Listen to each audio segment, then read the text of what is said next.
tutuktu gülüş dudaklarında, bir tatlı neler bakışlarında.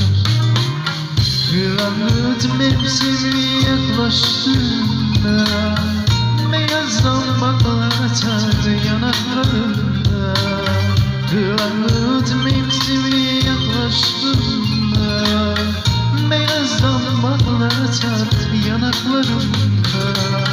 Hiç kimse duymasın, aşkımı bilmesin, arzumu bilmesin, günahımı. Aşkımı bilmesin, günahımı.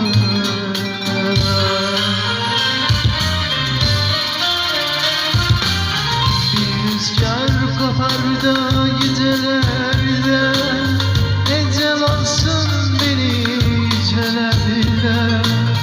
Dün beyaz zambaklar solup da gitse, ya Rabbim affeder böyle sevince. Bir rüzgar kopar da gecelerde, ecel alsın beni yücelerde.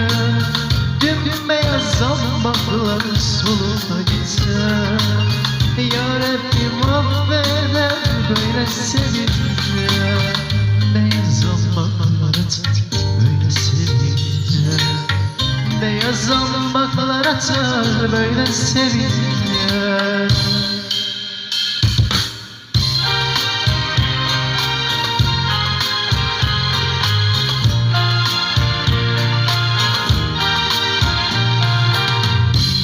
Tutuktu gülüş dudaklarında, bir masum eda var bakışlarında. Bir tutuktu gülüş dudaklarında, bir masum eda var bakışlarında. Kırangut mevsimi yaklaştığında, beyaz zambaklar atar yanaklarında. Kırangut mevsimi yaklaştığında, beyaz zambaklar atar yanaklarında. Hiç kimse duymasın, aşkımı bilmesin, arzumu bilmesin, günahımı. Aşkımı bilmesin, günahımı.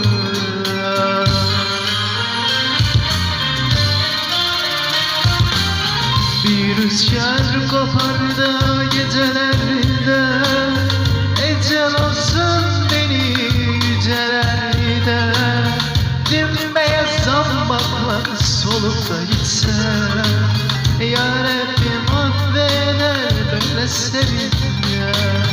Bir rüzgar kopar da gecelerinde, ecel alsın beni yücelerde. Tüm beyaz zambaklar solup da gitse, ya Rabbim affeder böyle sevince. Beyaz zambaklar atar böyle sevince, beyaz zambaklar atar böyle sevince.